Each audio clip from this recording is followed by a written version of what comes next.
and Japan is a great example because, of course, it's a completely different culture, and to attribute any one feature of their lifestyle or lifespan to omega-3 is a little presumptuous, but I do it anyway. Because the Japanese live, on average, 4 years longer than we do. They have omega-3 levels that are twice as high as ours for their whole life, not just when they decide to take fish oil, because fish is just a big part of their diet. The Japanese don't seem to have any adverse effect to having omega-3 levels that are double ours. They just have benefit. And the fact that they have very little heart disease, and again, live 4 years longer on average, in spite of the fact that they smoke more than we do, in spite of the fact that they have more hypertension, high blood pressure is more common among the Japanese because there's a lot of salt in their diet.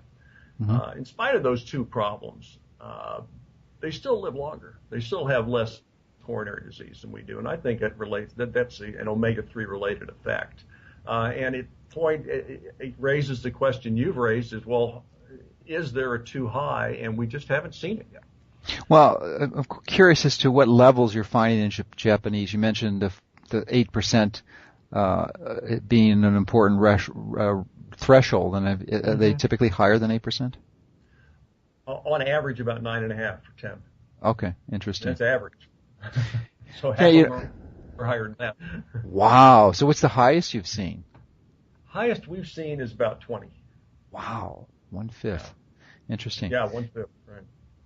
So, it seemed to me, just looking at the whole picture, that if one was to have increased levels as a result of eating a whole food like fish, as appears most of the Japanese do, and they're not getting these elevated levels from swallowing fish oil tablets, that there may in fact not be much harm or toxicity. But I think that it's a significant leap to suggest that swallowing some supplement like a concentrated or highly processed fish oil is going to provide the same benefits, because there's so much potential for damage to the fats and oxidation.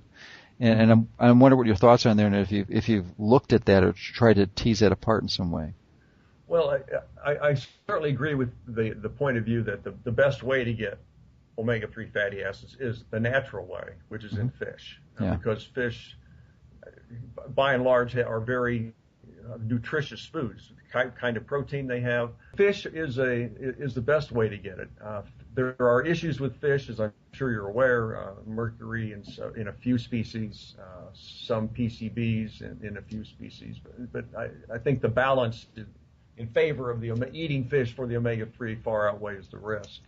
And to assume that all the benefit of fish is just the omega-3 fatty acids is a little presumptuous also. There's got to be other benefits there. It's trace minerals that you find in fish, etc. And you're absolutely right. Some capsules can be prepared improperly. I think by and large, there's so much scrutiny these days or there's so much interest in omega-3 products that there's pretty tight scrutiny of most supplements, and I try not to alarm people too much about the supplements that they're taking being going to hurt them in any way. I think on balance, just about every supplement is going to be beneficial, even though there's certainly a spectrum of quality out there. Well, that hasn't been our experience, actually. It's quite to the contrary, because even though there are regulations from the government to abide by, the actual enforcement and the monitoring of these regulations are really somewhat limited, and it's quite rare where a company's ever audited.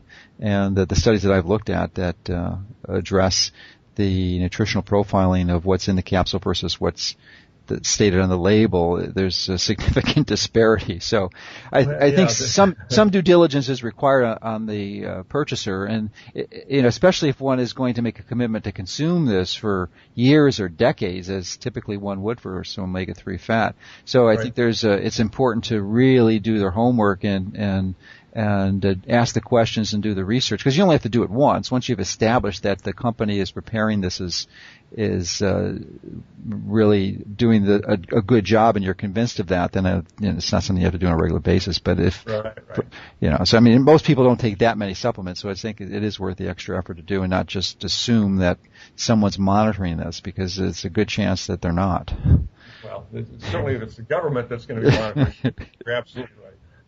Yeah, that's the case. So, I mean, there are independent companies like Consumer Labs, and that is another company or resource that people can use to do this, and they can then find those out. And I think they regularly look at fish oils. I think probably one of the points that I wanted to go over is just, I mean, we've alluded to the cardiovascular benefits, and sort of implied this protection for mental benefits also. I'm wondering if you could just review your understanding of the benefits of omega-3 generally, and what the research is suggesting, or even some of the new research is finding.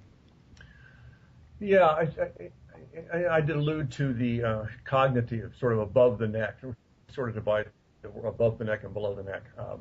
The cardiovascular stuff is below the neck, and there's a lot of research there. Although I might, but before we leave cardiovascular, say that there have been some studies recently. Actually, in 2010, there were 3 or 4 studies published that did not find, and none of them find any harm, but these were not able to find or report a benefit in cardiovascular disease. And there's reasons for all of them failing, and some of them could be that the omega-3s don't, say, have a benefit in like atrial fibrillation. A big study was done in that condition, and the omega-3s didn't affect it. Well, maybe they don't. Maybe that's the truth. But there's other studies that were done that were either designed improperly, didn't go long enough, didn't have enough people, didn't find an effect. And some of your listeners, maybe some of the more savvy ones, I'm certainly are maybe aware of those new studies. And I would not let those really be a concern, because the overwhelming picture, in my view, still is that the omega-3s have cardiovascular benefit. But back to your question about them more generally, I think what we're very interested in the idea that a long-term high omega-3 level may actually forestall the development of dementia. We don't know this yet, if this is the case or not, but there's several tantalizing hints in the literature.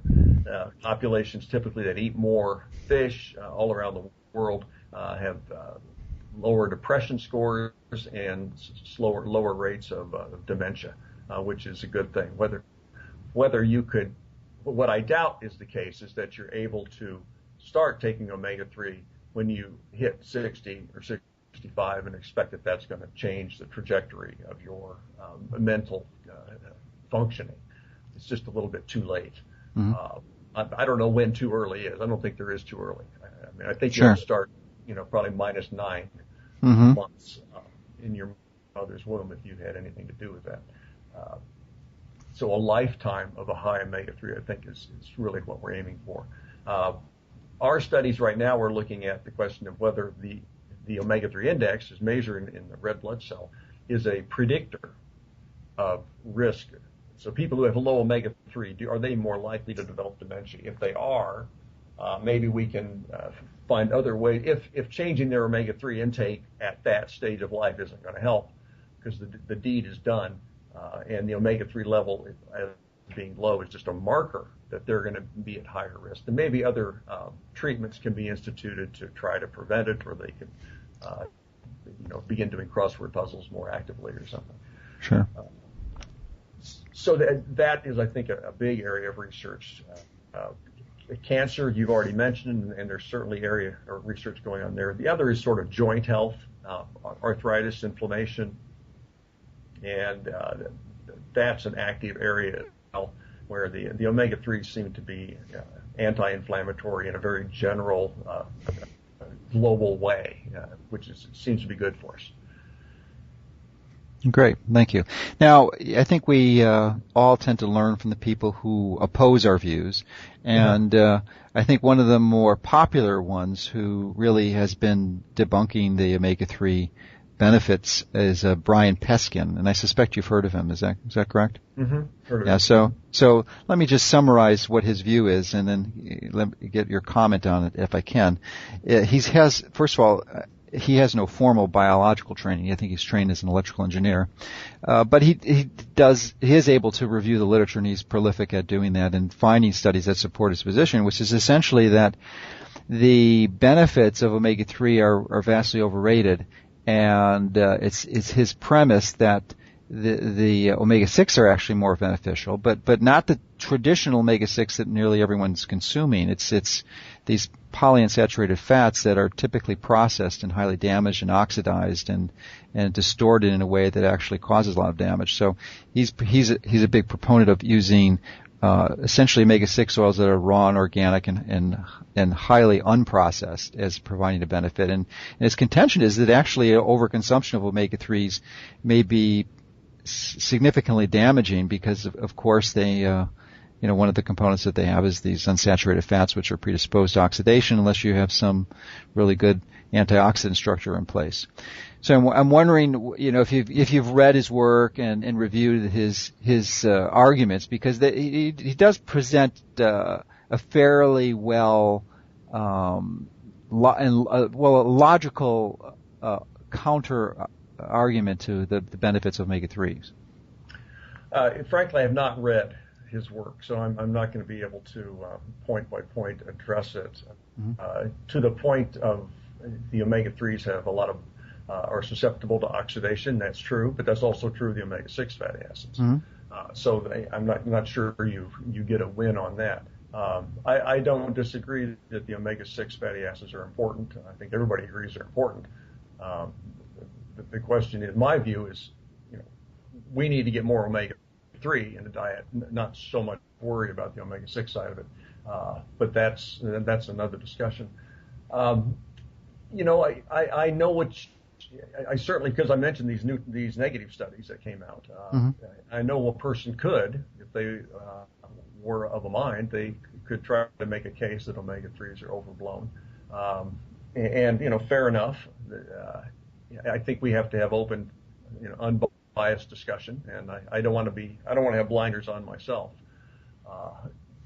to where the science is taking us. But most of the science is taking us in the right direction, and I don't agree with him that I certainly don't agree that an increased omega-3 intake is going to have adverse health consequences. Mm-hmm. I don't see any evidence for that.